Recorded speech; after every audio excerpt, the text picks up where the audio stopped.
வந்து இது நார்மலாக டீப் நெக் இல்லாமல் இருந்தால் இது ஓகே.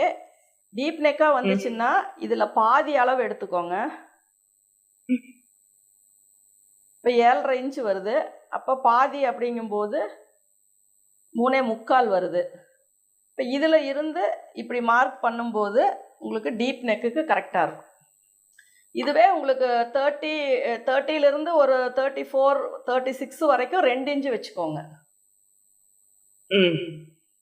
அதுக்கு மேலே வர்ற அளவுக்கு எல்லாமே ஒரு 2.5 இன்ச்சிலேருந்து நீங்கள் கீழே கேவ் கொண்டு வந்துருங்க. இப்போ இதில் இன்னொரு இது என்னென்னா, இப்போ நெக்கு வந்து 10 + 10.5 இன்ச்சு வைக்கிறோங்களா? அப்போ உங்களுக்கு ஷோல்டர் வந்து நான் 3.5 இன்ச்சு சொன்னேன். 3.5 இன்ச்சு வந்தால் உங்களுக்கு இந்த இடத்துல தின் ஷோல்டர் தான் வரும்.